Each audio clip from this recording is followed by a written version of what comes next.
ওয়কশিফুসু, এবং তোমার থেকে তোমার যে অনিষ্ট ক্ষতি এটাকে দূর করতে পারে কেউ আছে? প্রশ্নবোধক নাই। ওয়াজআলুকুম খুলাফা আল আরদি, এই আল্লাহ তোমাদেরকে পৃথিবীর খলিফা বানিয়েছেন। খলিফা মানে এক জাতির পরে অন্য জাতি দায়িত্ব গ্রহণ করা। একটা জাতি যায় একটা জাতি আসে, পিতা যায় পুত্র তার খলিফা হয়, আবার পুত্র যায় তখন তার ছেলে আবার খলিফা হয়। খলিফা হলো মানে উত্তরাধিকারী হওয়া, প্রতিনিধি হওয়া। আল্লাহ বলেন তোমাদেরকে আল্লাহ তাআলা পৃথিবীতে প্রতিনিধি করেছেন, খলিফা করেছেন, অর্থাৎ জিন জাতির পরে আমরা খলিফা, আমাদের আগে জিন জাতি ছিল। এটা কোরআনের আয়াত দ্বারা স্পষ্ট প্রমাণ। খলাকনাল ইনসানা মিন সালসালিম মিন হামাইম মাসনুন ওয়াল জান্না খলাকনাহু মিন ক্বাবলু মিন নারিস সামুম। আল্লাহ বলেন আমি মানব জাতিকে সলসল অর্থাৎ ঠনঠনা শুকনা মাটি, এই ঠুকনা মাটিটা নেওয়া হয়েছে মেন হামাইম মাসনুন কিচর কাদার থেকে। তো ওয়াল জান্না খলাকনু মিন ক্বাবলু, আর জিন জাতির আদি পিতা জানকে আমি আদমের আগে সৃষ্টি করেছি মিন নারিস সামুম, ধোঁয়াবিহীন আগুন দ্বারা। তাহলে এই পৃথিবীর সৃষ্টির ধারাবাহিকতা সম্পর্কে কিন্তু আমাদের জ্ঞান নাই। আমরা কোরআন থেকে স্পষ্ট এটা পাচ্ছি যে আমাদের আগে জিন জাতি ছিল। তার আগে কি ছিল এটা সম্পর্কে কোরআনে সূরা তালাকের একেবারে শেষ আয়াতের ব্যাখ্যায় কয়েকটা হাদিস উল্লেখ আছে। সেখানে বলা আছে যে আল্লাহ তাআলা তোমাদের আদমের মতো আরও আদম আগে সৃষ্টি করেছেন। এটা হতেই পারে, তার কারণ প্রত্নতত্ত্ববিদরা যে কঙ্কালগুলি পাচ্ছে তাতে তারা আমি একবার ব্যাপারে দেখছি 40 লক্ষ বছর আগের কঙ্কাল তারা বরফের মধ্যে পেয়েছে। তাহলে আদম থেকে আমাদের ইতিহাস তো মাত্র 8,500 বছর ইতিহাস, আর পৃথিবীর বয়স তো বিজ্ঞানের মনে করে অন্তত 450 কোটি বছর হতে পারে। এর আগে তারা বলেছিল 1200 কোটি, এখন আবার কমিয়ে বলছে। বিজ্ঞানীদের কথা তো পরিবর্তনশীল। তো যাই হোক, এই পৃথিবীর সৃষ্টি করার পরে আল্লাহ তাআলা এর মধ্যে কি কি জাতি, কোন কোন জাতি সৃষ্টি করেছেন এর আমরা সঠিক বিবরণ আমাদের কাছে নাই। তবে আমরা যতটুকু পাই আমাদের আগে আদম জাতির আগে জিন জাতি ছিল এটা নিশ্চিত, এবং জিন জাতির আগেও আল্লাহ আদম সৃষ্টি করেছেন সেটাও হাদিস দ্বারা প্রমাণিত। এখন বিশ্বাসের ব্যাপারটা হলো আপনাদের ব্যাপার। হাদিস বিশ্বাস কেউ করতে পারেন কেউ নাও করতে পারেন, কিন্তু আছে। সূরা তালাকের ওই আয়াতে অমিনাল আরদি মিসলাহুন্না, যে আল্লাহ আকাশের সমমানের আল্লাহ পৃথিবী সৃষ্টি করেছেন। মিসলাহুর অনুরূপ, আকাশের অনুরূপ। তাহলে অনুরূপ যদি হয় তাহলে 60টা আকাশ, তাহলে জমিনও 60টা। এই একটা আয়াতে এই কথাটা বলা আছে, অমিনাল আরদি মিসলাহুন্না। তিনি পৃথিবী সৃষ্টি করেছেন আকাশের সাদৃশ্য, যেমন আকাশ 60টা তেমন পৃথিবী 60টা।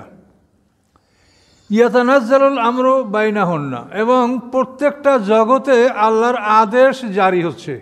এটা বিরাট কথা।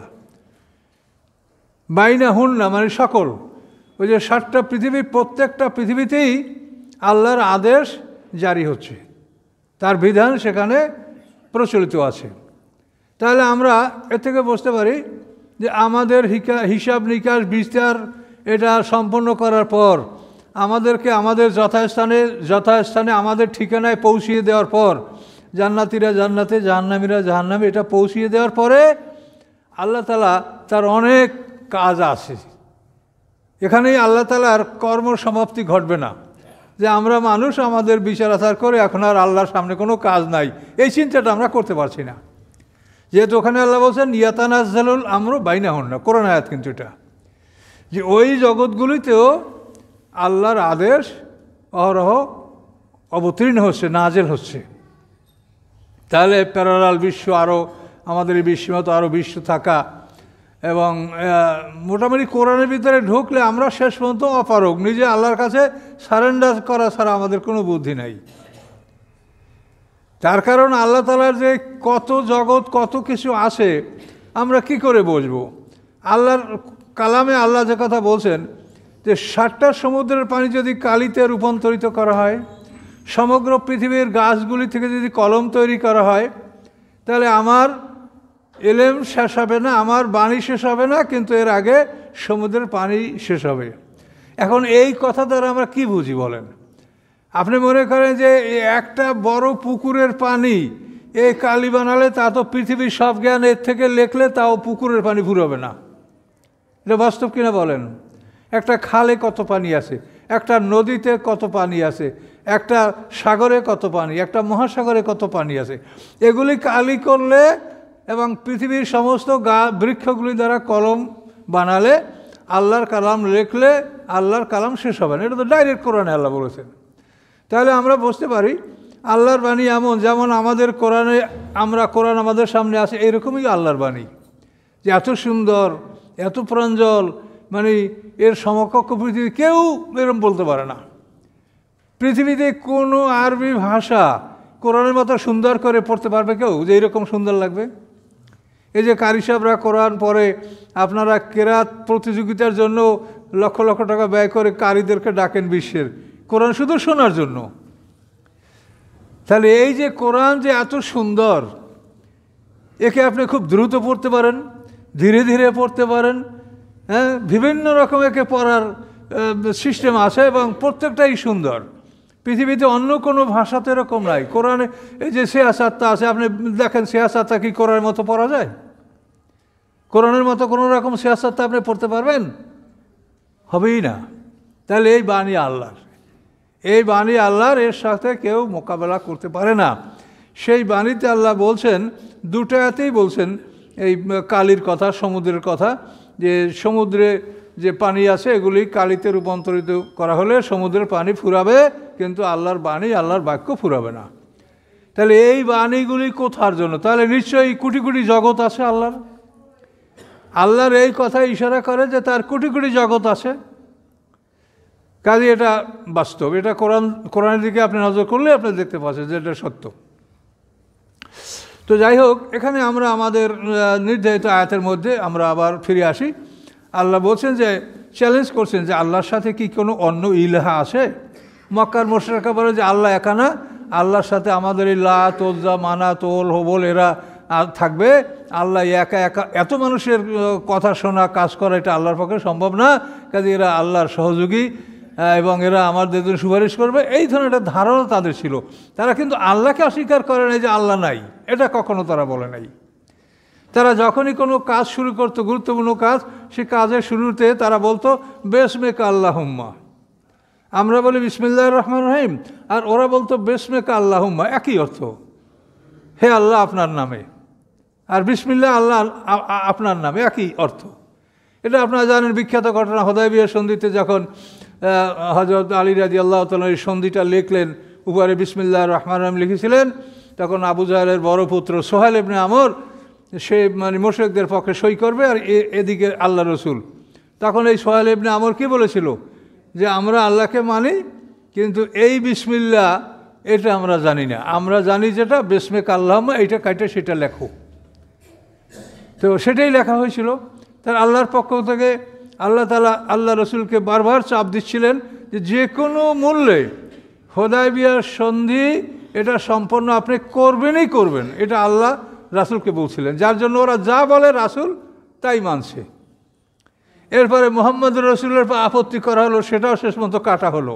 তো বিরাট ঘটনা আছে, আপনারা সূরা ফাতহ, এই ফাতহার তাফসিরে এগুলি আপনারা বিস্তারিত পাবেন। তাহলে দেখা যায় যে আরবের সমস্ত লোকেরাই কিন্তু আল্লাহকে বিশ্বাস করত, কিন্তু আল্লাহ একা না, আল্লাহর সাথে আরও আছে, এইটা হলো সমস্যা। আর আল্লাহ সেটাকে চ্যালেঞ্জ করছে, ইলাহুম্মা আল্লাহ, আল্লাহর সাথে কি আর কোনো ইলাহ আছে?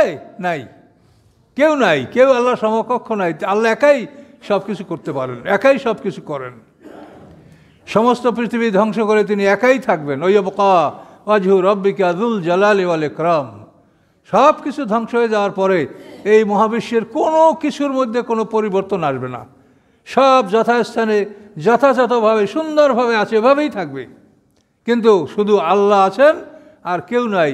আল্লাহ প্রমাণ করেন যে এই মহাবিশ্বকে সুন্দর করে রাখার জন্য আমি একাই যথেষ্ট, এখানে ফেরেশতারা আমার সাহায্যকারী নয়, আমি তাদের সবাইকে মেরে ফেললাম, এখন দেখো যে একা আমি পারছি কিনা, কোনো জায়গায় অসুবিধা হচ্ছে কিনা। এই চ্যালেঞ্জ কিন্তু আল্লাহর এইটা, যে তোমরা কি ভাবো যে ফেরেশতারা আমার সাহায্যকারী? কখনোই না, বরং আমি তাদের কার্যক্রম আমি তদারক করি, আমি দেখি যে তারা কি করছে, ভুল করছে না ঠিক করছে। তো এই যে মহাবিশ্বের মহামালিক আল্লাহ তাআলা, তিনি যে মহাক্ষমতার মালিক, এখানেও সেই কথা তিনি বলছেন যে আইলাহুম আল্লাহ, আল্লাহর সাথে কি আর কেউ আছে? আল্লাহর সহযোগী এরকম কেউ নাই। লাম ইয়াত্তাখিয ওয়ালাদান ওয়ালাম ইয়াকুল্লাহু শরীকুম ফিল মুলকে ওয়ালাম ইয়াকুল্লাহু ওয়ালিয়্যুম মিনাজ যুল্লি ওয়া কাব্বিরহু তাকবীরা। এখানে আল্লাহ বলছেন যে আল্লাহ দুর্বলতার জন্য কোনো বন্ধু গ্রহণ করেন নেই। আল্লাহ একাই সব কিছু করার মালিক, সব কিছু করেন, করতে পারেন, এবং তার পরও আমরা দেখছি আল্লাহ যা বলছেন তাই হচ্ছে, তার বাইরে কিছু হচ্ছে না।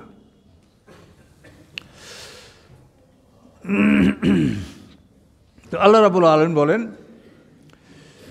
কালিলাম মা তাযাক্কারুন, অতি সামান্যই তোমরা উপদেশ গ্রহণ করছো।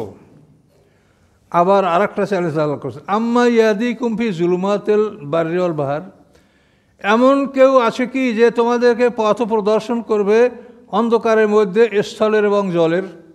জল এবং স্থলের অন্ধকারে যখন তোমরা পতিত হও, মরুভূমিতে পথ চলতে চলতে যখন তুমি অন্ধকারে পথ হারিয়ে ফেলো, তখন এমন কেউ আছে কি যে আল্লাহ ছাড়া তোমাকে পথ দেখাতে পারে? সমুদ্রের মধ্যে যদি তুমি পথ হারিয়ে ফেলো, মরুভূমিতে যদি পথ হারিয়ে ফেলো, জঙ্গলের মধ্যে তোমার পথ হারিয়ে যায়। আমি পেপারে দেখেছি মালয়েশিয়ার জঙ্গলে দ্বিতীয় মহাযুদ্ধের সময় একজন সৈনিক পালিয়েছে, যে 23 কি 24 বছর পরে সে জঙ্গল থেকে বাইর হয়েছে। এই 24 বছরের মধ্যে সে জঙ্গল থেকে বের হতে পারে না যে কোন দিক চললে আমি মানুষের সাথে দেখা পাবো মালয়েশিয়ার জঙ্গলে। তাহলে এভাবে আল্লাহ বলছেন যে তোমরা স্থলের অন্ধকারে, জলের অন্ধকারে, জঙ্গলের অন্ধকারে যদি তোমরা হারিয়ে যাও, তাহলে তোমাদেরকে আল্লাহ ছাড়া কে আছে পথ দেখাতে পারে? কেউ নাই। আল্লাহ বলেন কে আছে এমন ইউরসিলুর রিয়াহা বর্ষাম বাইনা ইয়াদাই রাহমাতিহি, কে আছে এমন যে তিনি সুসংবাদ দানকারী বায়ু তোমাদের কাছে প্রেরণ করতে পারে। বৃষ্টির আগে একটা ঠান্ডা বাতাস আসে, এই বাতাসটা আপনাদের গায়ে লাগলে আপনারা বুঝতে পারছেন যে কোথাও বৃষ্টি শুরু হয়েছে, আমাদের এখানেও বৃষ্টি আসছে। এই বৃষ্টির কারণে বাতাসটা ঠান্ডা হয়ে যায়। এটাকে বলা হয়েছে রহমত, মানে রহমতের সুসংবাদ নিয়ে যে বায়ুটা প্রবাহিত হয়, এটা কি আল্লাহ ছাড়া আর কেউ করতে পারে? না, পারে না। আইলাহুম আল্লাহ, আল্লাহর সাথে কি কোনো ইলাহ আছে? নাই। তাআলা আল্লাহু আম্মা ইউশরিকুন, অতি ঊর্ধ্বে আল্লাহ তাআলা ওই সব কিছু হতে যা তার সাথে অংশীদার সাব্যস্ত করা হয়। আল্লাহ আম্মা ইয়াবদাউল খালকা সুম্মা ইউইদুহু, অথবা এমন কেউ আছে যে সৃষ্টির সূচনা করতে পারে এবং সৃষ্টিকে পুনরায় সৃষ্টি করতে পারে, প্রথমবার সৃষ্টি করতে পারে তারপর আবার সৃষ্টি করতে পারে, এমন ক্ষমতা কি কেউ আছে? আমা ইয়ারযুকুম মিনাস সামাই ওয়াল আরদ, অথবা এমন কেউ আছে যে আকাশ পৃথিবী হতে তোমাদেরকে খাদ্য সরবরাহ করতে পারে?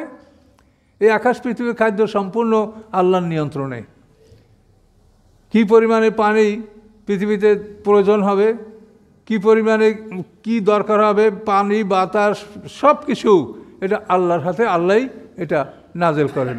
পৃথিবী যখন আদম হাওয়া দুজন ছিলেন, তখন তারা দুজনে গোটা পৃথিবীর মালিক, তাই না? তারাও খেয়েছেন রুটি আর সবজি। আর এখন দেখেন আমরা এখন পৃথিবীতে 800 কোটি মানুষ বা তার চাইতেও বেশি। তো এখন দেখেন আমরা কিন্তু আগের চাইতে ভালো খাচ্ছি। প্রত্যেকটা লোকই চিন্তা করেন যে আপনার পিতা মাতা দাদা দাদি তারা যে বিষয় সম্পত্তির মালিক ছিল, যে তারা যে একটা তাদের কাছে যে পৃথিবী যে যত জমি জমা ইত্যাদি ছিল, যে তাদের চাইতে তো আপনারা সবাই বেশি ভালো আছেন। আপনাদের এখন যা প্রত্যেকের কাছে কতটা শীত বস্ত্র আছে, আপনি 50 বছর আগে চিন্তা করে দেখেন তো যে এরকম তাদের কারো ছিল নাকি? আমরাই তো ছোটোবেলায় দেখছি যে আমাদের শীতের ওরকম কোনো ব্যবস্থা ছিল না, অথচ আমরা ভালো ফ্যামিলির লোক, কিন্তু সবারই ওই একই অবস্থা ছিল। তো এখন এই পৃথিবীতে যত মানুষ বাড়ছে, এজন্য তো রেজেকের কোনো অভাব হচ্ছে না, সেটা দেখেন। বরং আরও পিছনের চাইতে এখন আরও উন্নত মানের জীবন যাপন আপনারা করতে পারছেন। এটা কে দেয়? আল্লাহ বলে এটা আমি করি।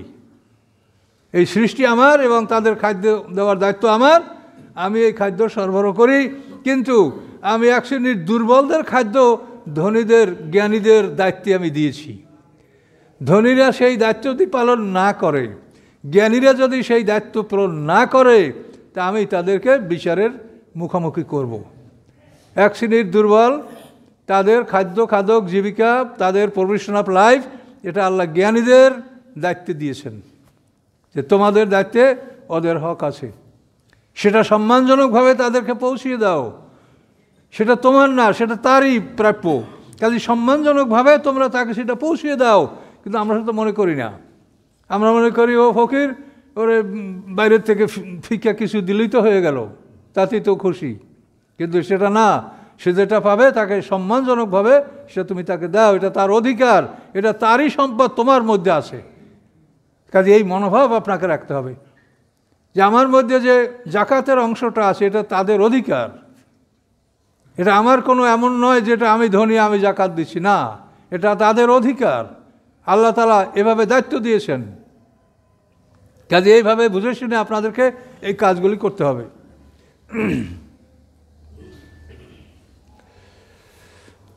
সৃষ্টির সূচনা আল্লাহ ছাড়া কেউ করতে পারে না, আবার পুনরায় সৃষ্টি এটাও কেউ করতে পারে না।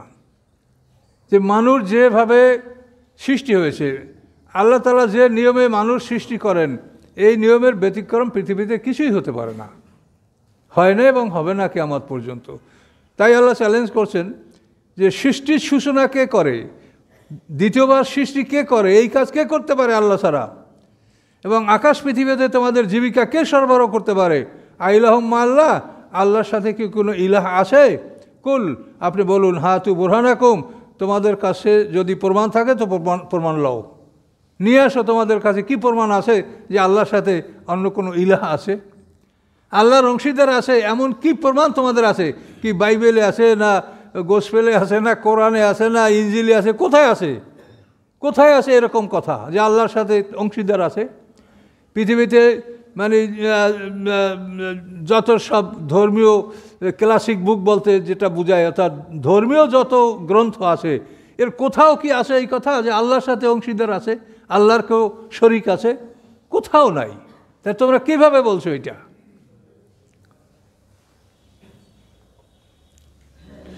কুল হাতু বুরহানাকুম ইন কুনতুম সাদিকিন।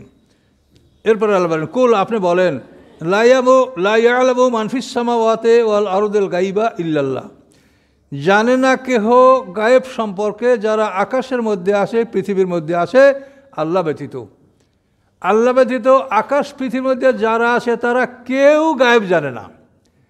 এখন গায়েব যদি না জানে কেউ আল্লাহ ছাড়া, তাহলে আল্লাহ ছাড়া কি গায়েবের হিসাব কেউ নিতে পারে? তাহলে মুনকার নাকির কীভাবে আপনার ইমানের হিসাব নেবে? সে কি গায়েব জানে? কোরআন থেকে কথা বোঝেন। সারা দুনিয়ার মানুষ বলে, দলিল হলো কি সব হুজুররা বলে। এখন সব হুজুররা বললে কি কোরআন পাল্টে যাবে? কাজে আমাদের দলিল হলো সব হুজুররা বলে যে এটা না এটা। আপনি উল্টো বলেন কেন? আমি উল্টো বলি, আমি ঠিক বলছি, আমি আপনাদেরকে সঠিক কথা বলছি। আল্লাহ কি বলেন যে আকাশ পৃথিবীর মধ্যে যারা আছে আল্লাহ ছাড়া কেউ গায়েব জানে না, এবং প্রত্যেকটা মানুষ মরার সময় বুঝে নিয়েছে যে নবী রাসূলরা যা বলছিল তা সত্য। বোঝে নাই, এই জন্য মৃত্যুর আর এক নাম ইয়াকিন।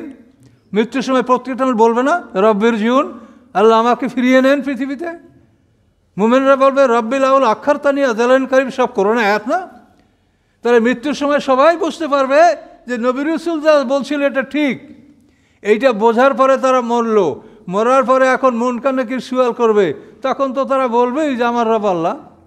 কারণ সে তো আগেই বুঝতে পারছে যে এইগুলো আমরা আগে যা করি নাই সেটা আমাদের এখন করা উচিত। কিন্তু বারবার কোরআনে তারা একথা প্রতিজ্ঞা করেছে, কোরআনে আছে। তাহলে তখন মুনকার নাকির কী করবে? মুনকার নাকিরের কোনো ক্ষমতা আছে সে গায়েব জানে? তাহলে এই যে একটা আকীদা আমাদের শত শত বছর ধরে আমরা লালন করেছি, এইটা আপনাদের বর্জন করতে কষ্ট লাগবে। আমিও বিশ্বাস করতাম যে এইটা ঠিক, মুনকার নাকির সবাই ওস্তাদরা পড়াইছে, আমরা ক্লাসে এগুলো পড়েছি, সব আলেমরা পড়ে। কিন্তু কোরআন গবেষণা করলে দেখা যায় নাউজুবিল্লাহ, এটা বিরাট ব্যাপার। যেখানে আল্লাহ ছাড়া কেউ গায়েব জানে না। প্রত্যেকটা মানুষের হায়াত মওত সম্পর্কে আল্লাহ পরিষ্কার বলেছেন, রব্বানা আমাত্তা নাসতাতাইনে ও আহিয়াইতা নাসতাতাইনে, দুবার জীবন দুবার মরণ, এটা ইসনাতাইনি মানে যে দুই, এই দুই ছাড়া এর আর কোনো অর্থ পৃথিবীতে নাই। ইসনাতাইনি মানে দুই। তাহলে দুবার আপনি আমাকে মৃত অবস্থায় রেখেছেন, দুবার আপনি আমাকে জীবিত অবস্থায় রেখেছেন, আমি সব অপরাধগুলি স্বীকার করলাম। যে সূরা মোমেনের 11 নম্বর আয়াত কোরআনে দেখেন। তো এই জন্য এই সমস্ত কথাগুলি আপনাদের কাছে কঠিন লাগবে, এবং এইটা আপনি কারো কাছে বললে আপনাকে কেউ সমর্থন করবে না, আপনার বিরোধিতা করবে। কিন্তু করুক, আপনি জানিয়ে দেন, বিরোধিতা করুক, কোনো জানিয়ে দেন। এবং আপনি এটা এখানে রাখেন যে আল্লাহর রসুলের কথা মানা আমাদের জন্য ফরজ। যে আল্লাহ তার রাসুলের আনুগত্য করতে বলছেন 19 বার কোরআনে, আতিউল্লাহ আতিউর রসুলা। রাসুলের কথা আমরা মানবই, কিন্তু রাসুল কোন কথা বলেছেন? রাসুল কি আল্লাহর বিরুদ্ধে কথা বলতে পারেন? রাসুল কি কোরআনের বিরুদ্ধে কথা বলতে পারেন? রাসুলের কথা, হাদিসের কথা যদি কোরআনে না থাকে তাও আমরা মানি। কিয়ামতের যে আলামতগুলো, এগুলো তো সব কোরআনে নাই। কোরআনে আছে দাব্বাতুলাদ, এই সূরায় পাবেন, দাব্বাতুলাদ আসবে, ঈসা আলাইহিস সালাম আসবে, ইয়াজুজ মাজুজ আসবে, এগুলো কোরআনে আছে। কিন্তু অনেক অন্যান্য আলামতগুলো তো কোরআনে নাই। দাজ্জাল আসবে, এটা কোরআনে নাই। ইমাম মাহাদি আসবে, কোরআনে নাই। তো এই ধরনের তো পশ্চিম দিকে সূর্য উঠবে, কোরআনে নাই। সেগুলো তো আমরা মানছি। এই জন্য মানছি যে কিয়ামতের আলামত আল্লাহ তাআলা কোরআনে কয়েকটা বলেছেন, এবং বাকিগুলি তার নবীকে সে বলে থাকতে পারেন। যেহেতু তিনি বলেছেন সুম্মা ইন্না আলাইনা বায়ানা, যে এরপরে কোরআনের বয়ান আমি তোমাকে দিব হে রাসূল, তাহলে এই হিসাবে আল্লাহ রাসূল বলতে পারেন, আমরা সেগুলো মানছি। কিন্তু কোরআনের খেলাফ কোনো কথা, এটা তো মানা সম্ভব না। কাজে এই জন্য এই কথাগুলা আমরা জীবনের ঝুঁকি নিয়ে বলছি। তার কারণ এটা বলা আমার জন্য ফরজ। কে মানবে কে মানবে না সেটার ব্যাপার আল্লাহ। আর আপনারা বিষয়টা বুঝে নেন যে এটা সম্পূর্ণ কোরআন থেকে বলা হচ্ছে কিনা।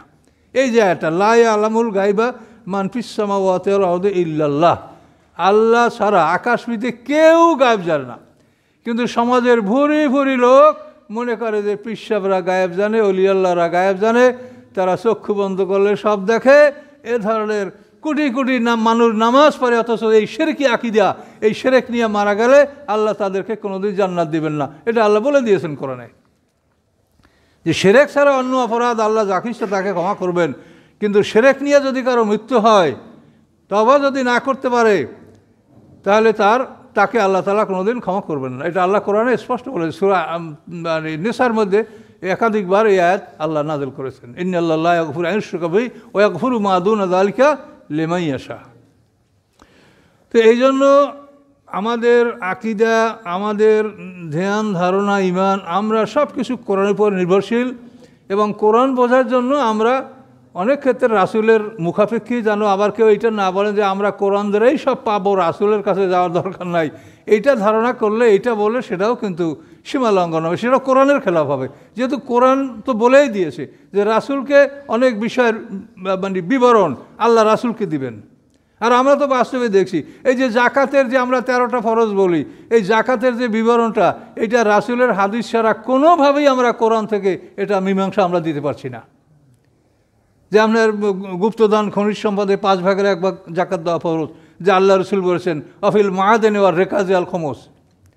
মাআদেন হলো গুপ্তধন, আর মাআদেন হলো খনিজ সম্পদ, আর রেকাজ হলো গুপ্তধন, যে মাটিটি পুঁতে রাখা সম্পদ। এগুলি 5 ভাগের 1 ভাগ জাকাত, এটা তো আল্লাহ রাসূল বলেছেন। জাকাতের পূর্ণ বিস্তারিত আলোচনা এটা তো আল্লাহ রাসূল বলেছেন। অবশ্য সেটা ফরজ একটা বিষয়, এটা সুন্নাত মুস্তাহাব না, ফরজ। কিন্তু এই ফরজ বিষয়টা তো সম্পূর্ণ রাসূল বলেছেন। কাজে রাসূলের কথা শোনা হবে না, যারা বলে তারাও সীমা লঙ্ঘন করছে। আর রাসূলের সব কথাই শুনতে, রাসূলের নামে সব কথা যারা শুনবেন তারাও ভুলের মধ্যে আছেন। কাজে এর মাঝখানে আপনি সত্যের কাছে ফিরে আসেন। আমরা সত্যের প্রতি আপনাদেরকে আহ্বান করছি। তাহলে এইটা আপনি নিশ্চিত দেখেন যে আকাশ পৃথিবীর কেউ গায়েব জানে না। এটা আল্লাহ রসুলের জীবনে দেখেন কত মর্মান্তিক ঘটনা। এই যে খোবাইব, শাহাদাতে খোবাইব রাদিয়াল্লাহু তাআলা আনহুকে যে উহুদের যুদ্ধের পর আর মেরে ফেললো, কত মর্মান্তিক ঘটনা শাহাদাতে খোবাইব। তারপর বীরে মাউনা, যেখানে 70 জন সাহাবী আল্লাহ রসুলের কাছ থেকে তারা ভুল বুঝিয়ে নিয়ে সেই 70 জন সাহাবীর মধ্যে 69 জন তারা শহীদ করেছে। একজন পালিয়ে আসছিল তাদের মধ্যে, আমর ইবনে উমাইয়া জমিরি, আর 69 জনকে তারা শহীদ করছে। এবং এই সবগুলি রাসূলের কাছ থেকে তারা নিয়ে গেছে। এই সাহাবীদেরকেও আর খোবাব রাদিয়াল্লাহু সাথে সেখানে 10 জন হযরত আসেম ইবনে সামেতের নেতৃত্বে, এটা আমার সিরাত গ্রন্থে আপনারা পড়বেন। ওহুদের যুদ্ধ, তখন এগুলি সব বিস্তারিত আপনি পাবেন সেখানে। কত মর্মান্তিক ঘটনা! ওহুদের যুদ্ধের 4 মাস পর আল্লাহর রাসূল যদি গায়েব জানতেন, তো তার সামনে থেকে মুনাফিকরা এইভাবে লোক নিয়ে যেতে পারতো তার সাহাবীদেরকে। যেখানে আল্লাহ তাআলা কোরআন পাকে বলেছেন, হারিসুন আলাইকুম বিল মুমিনিনা রাউফুর রহিম, তোমাদের প্রতি তোমাদের কল্যাণের জন্য তিনি লোভী। হারিসুন আলাইকুম, তোমাদের কল্যাণের প্রতি তিনি লোভী। হারিসুন আলাইকুম লাকাদ জাআকুম রাসূলুম মিন আনফুসিকুম আজিজুন আলাইহি মা আনিতুম, তোমাদেরকে যে সকল জিনিস কষ্ট দেয় সেটা আল্লাহ রসুলের কাছে অনেক পীড়াদায়ক, তার কাছেও সেটা কষ্টদায়ক, তিনি সেটা সহ্য করতে পারছেন না। হারিসুন আলাইকুম বিল মুমিনিনা রাউফুর রহিম, মোমেনদের ব্যাপারে তিনি অতি করুণাময়, অতি দয়ালু। সেই যার কোরআনে বলা হয়েছে রাসূলের এই বৈশিষ্ট্য, সেই রাসূলের সামনে থেকে 70 জন সাহাবী নিয়ে বীরে মাউনায় তাদেরকে মেরে ফেলানো হলো। এবং সেই দুঃখে আল্লাহ রসুল এই যে কুনুতে নাজেলা, যে এই আপনারা পড়েন, অনেক ভাইরা ঈশার নামাজে পড়েন, এই কুনুতে নাজেলা কিন্তু আল্লাহ রসুল এদের জন্য পড়েছেন। এদের এই শাহাদাতের পরে আল্লাহ রসুল ফজরের নামাজের পরে এরকম দ্বিতীয় রাকাতে রুকুর পরে হাত তুলে কুনুতে নাজেলা দোয়া পড়ে তারপর সেজদা করেছেন। এটা 1 মাস পর্যন্ত চালানোর পরে তারপরে তাদের সম্পর্কে কোরআনে আয়াত নাযিল হয়েছে যে তাদের সবাইকে আল্লাহ জান্নাত দান করবেন বা জান্নাত দান করেছেন, এরকম কথা বলা আছে। এগুলি ঘোষণা পাওয়ার পরে আল্লাহ রসুল এই কুনুতে নাজেলা দোয়া পড়া বন্ধ করেছেন। 1 মাস তিনি এভাবে বদদোয়া করছেন তাদের জন্য। তাহলে এই বিষয়গুলি আপনি দেখেন। আয়েশা সিদ্দিকা তার প্রিয়তমা স্ত্রী, 1 মাস পর্যন্ত আয়েশা সিদ্দিকার সাথে আল্লাহ রসুল সম্পর্ক ত্যাগ করলেন। একটা মিথ্যা ইফকের ঘটনা যে কোরআনে উল্লেখ আছে, আয়েশা সিদ্দিকের বিরুদ্ধে মুনাফিকরা মিথ্যা ঘটনা রচনা করছিল না, যে সফওয়ান ইবনে মুআত্তাল যে আয়েশা সিদ্দিকাকে নিয়ে আল্লাহ রসুলের কাছে পৌঁছে দিয়ে উনি মানে এটা বিরাট ঘটনা আপনারা জানেন, কোরআনে আছে যে কোনো এক যুদ্ধে আল্লাহর রসুল শেষ রাতে রওনা করার সময় আয়েশা সিদ্দিকা তিনি ইস্তেঞ্জা করিয়া ফিরে আসেন, এসে দেখেন যে গলার হার নাই। তখন আবার হার খুঁজতে গিয়ে হার পেয়েছেন, এসে দেখেন কাফেলা চলে গেছে। তখন আয়েশা সিদ্দিকা রাদিয়াল্লাহু তাআলা আনহুকে একজন সাহাবী যে সবার পিছনে ছিল, সফওয়ান ইবনে মুআত্তাল, তিনি তাকে উটের উপরে সওয়ার করিয়ে নিজে উটের রশি ধরে টেনে টেনে রাসূলের সাথে নিয়ে পৌঁছে দিয়েছিলেন আয়েশা সিদ্দিকাকে। এটা ছিল শেষ রাতের ঘটনা। এই মুনাফিকরা বলে যে আয়েশা সিদ্দিকা এখানে নাউজুবিল্লাহ কোনো খারাপ কাজে লিপ্ত হয়েছিল। 1 মাস পর্যন্ত আল্লাহ রাসূল আয়েশা সিদ্দিকার কথা বলছিলেন না। এবং কত মর্মান্তিক ঘটনা এখানে। তা আল্লাহ রসুল যদি গায়েব জানতেন তাহলে এই সমস্ত ঘটনা এগুলিকে হয়, এগুলি আপনারা সব দেখছেন রসুলের জীবনে। তারপরও নামাজ পড়েন আর বলেন পীর সাহেব গায়েব জানে। কিসের জন্য নামাজ পড়েন আপনারা? বলো মুশরিক।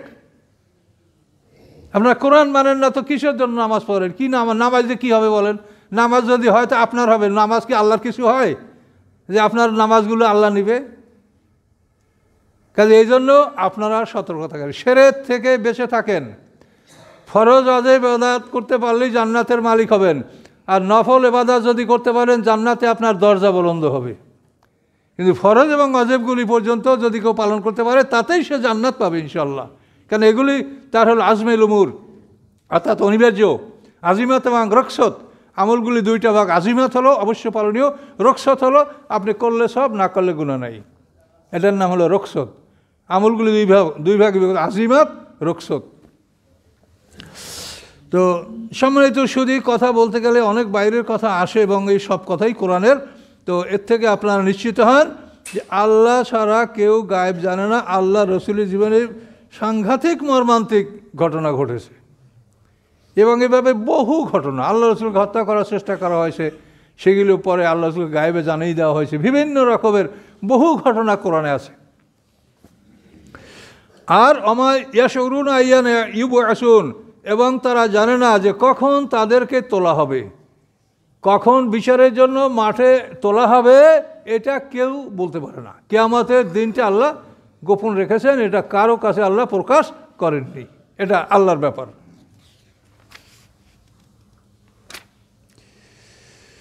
বালিদ্দারাকা ইলমুম ফিল আখিরা, এটা কঠিন আয়াত। বালিদ্দারাকা ইলমুম ফিল আখিরা, বরং পরকালে তাদের জ্ঞান, আখিরাত সম্পর্কে পরকালে তাদের জ্ঞান লাভ করবে।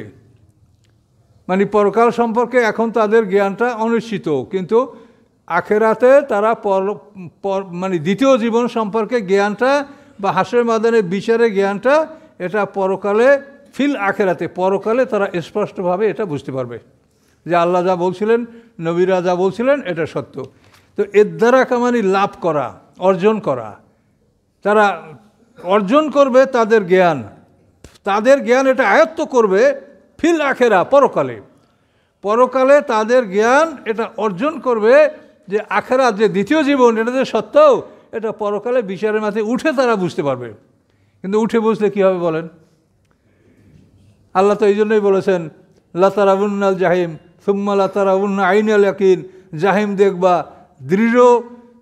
দৃঢ় দৃষ্টিতে, দৃঢ় বিশ্বাস সহকারে তোমরা এই জাহিমকে দেখতে পাবে। কিন্তু তখন কোনো কাজ হবে? এখানে ঠিক ওই একইভাবে যে পরকাল সম্পর্কে তাদের জ্ঞান পরিষ্কার হবে বিচারের মাঠে, যখন দ্বিতীয় জীবনে যখন তারা উঠবে তখন তারা বুঝবে যে পরকালের বিষয়টা সত্য। এটা আল্লাহ বলেছেন, রাসূল বলেছেন, ওলামারা বলেছেন, কোরআনে বিবৃত আছে, হাদিসে আছে, এগুলি সত্য। কাজেই পরকালে তারা দ্বিতীয় জীবন সম্পর্কে, বিচারের দিনে তারা দ্বিতীয় জীবন সম্পর্কে স্পষ্ট জ্ঞান লাভ করবে। এর দ্বারা কামানি লাভ করা, অর্জন করা। বালহম্বি সাক্ষ্য মেন না, বরং এখন তারা সন্দেহ করছে, কিন্তু যখন মাঠে উঠবে তখন তারা এটা বিশ্বাস করবে যে না, এই পরকালের জ্ঞানটা, পরকালের বিষয়টা সত্য।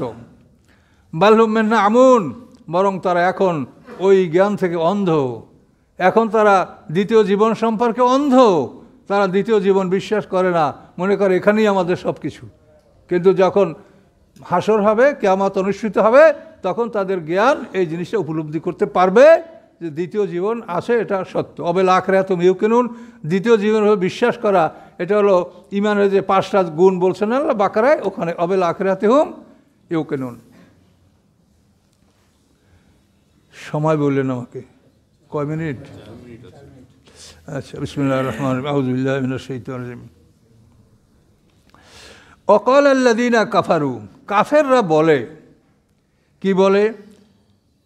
আইজা কুন্না তুরামাউ আবাউনা আইন্না লা মুখরাজুন। কাফেররা বলে যখন আমরা মাটির সাথে মিশে যাব এবং আমাদের পিতৃপুরুষেরাও আইন্না লা মুখরাজুন, তারপরেও কি আমাদেরকে বের করা হবে? তোমরা মাটির সাথে মিশে গেলে আর বের করা হবে না, তো প্রথম কোথা থেকে আসলা? প্রথম কোথা থেকে? তোমাকে প্রথমেই তো মাটির থেকে বানানো হলো। তাহলে যে মাটির থেকে তোমাকে প্রথমবার বানানো হয়েছে, দ্বিতীয়বার সেই মাটির থেকে তোমাকে বানানো যাবে না? এটা কেমন বোকার কথা বলেন? তো কাফেররা বলে যখন আমরা মাটিতে পরিণত হব এবং আমাদের পিতৃপুরুষেরাও মাটিতে পরিণত হবে, আইনাল্লাহ মুখরাজুন, তারপরেও কি আমরা মাটির থেকে বের হব? দ্বিতীয় জীবন, এটা তারা অস্বীকার করছে।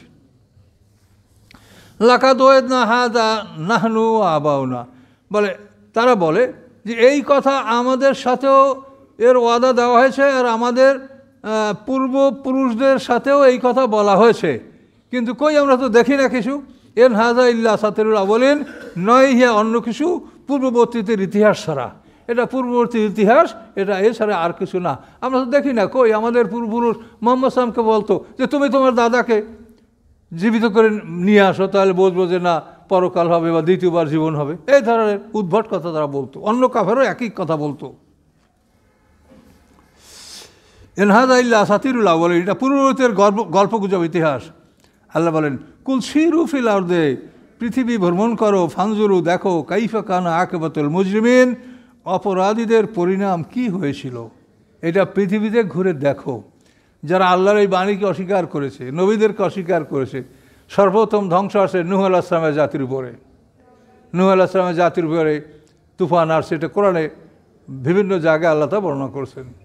এরপরে আদ জাতি, সামুদ জাতি, তারপরে ইব্রাহিম আলাইহিস সালামের সময় নমরুদ, তারপরে লূত, ফিরআউন, মূসা আলাইহিস সালামের সময়, এইভাবে সমস্ত যে কাফেররা নবীর রাসূলের বিরোধিতা করে ধ্বংস হয়েছে, এইটা আল্লাহ দেখতে বলেছেন যে এইটা দেখো, ইচ্ছা করলে আমিও তোমাদেরকে ধ্বংস করতে পারি। এবং মক্কার মুশরিকদেরকে একেবারে সমূলে ধ্বংস না করলেও বদরের যুদ্ধে তাদের মোটামুটি একটা ব্যাপক ধ্বংস তাদের করেছে। 70 জন নেতা নিহত হয়েছে, 70 জন নেতা বন্দী হয়েছিল।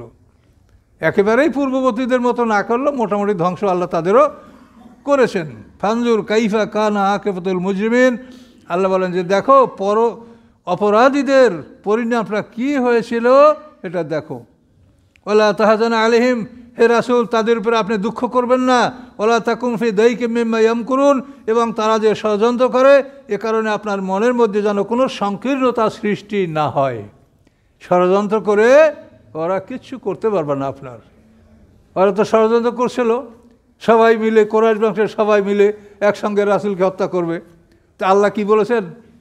আবরামু আমরান ফাইন্না মুবরিমুন, ওরা একটা কাজের সিদ্ধান্ত নিয়েছে তো আমিও সিদ্ধান্ত নিয়েছি। দেখেন কেমন সুন্দর কথা, আবরামু আমরান ফাইন্না মুবরিমুন, ওরা একটা কাজের সিদ্ধান্ত নিয়েছে, আল্লাহ বলেন আমিও সিদ্ধান্ত নিয়েছি। ওরা সিদ্ধান্ত নিয়েছিল মুহাম্মদ সাল্লাল্লাহু আলাইহি ওয়াসাল্লামকে হত্যা করবে, আর আল্লাহ সিদ্ধান্ত নিয়েছেন যে তাকে নিরাপদে মদিনায় পৌঁছিয়ে দেওয়া হবে। এগুলি সব আপনারা দেখতে পাচ্ছেন। একটা এতিম মানুষ, সেই একটা এতিম মানুষের সাথে সম্পূর্ণ আরব জাতি, সম্পূর্ণ জাতি তার বিরুদ্ধে মোকাবেলা করে কিছু করতে পারছে? ইব্রাহিম আলাইহিস সালাম একটা মানুষ, সারা পৃথিবীর বাসার নমরুদ, তার কোনো ক্ষতি করতে পারছে? কাজে আল্লাহ আছে, আল্লাহর কথা সত্য, এগুলো বিশ্বাস করেন, আপনার অবশ্য বিশ্বাস করেন, যারা করে না তাদেরকে বোঝাবার চেষ্টা করেন, দাওয়াত পৌঁছিয়ে দেন। দাওয়াত পৌঁছাতে গেলে অনেকে আপনাকে মানে তুচ্ছ তাচ্ছিল্য করবে, তারপর আপনি পৌঁছাবেন, এটা আল্লাহর পক্ষ থেকে দায়িত্ব। নবী রাসূলদেরকে তুচ্ছ তাচ্ছিল্য করা হয়েছে, আপনাকে করলে কি অসুবিধা আছে? কাজে আপনারা সবাইকে দাওয়াত পৌঁছাবেন। আর আমাদের বিকালের মানে এশার পরে রাত্রে আমাদের ওই সেফাই ফেরা বড় মসজিদ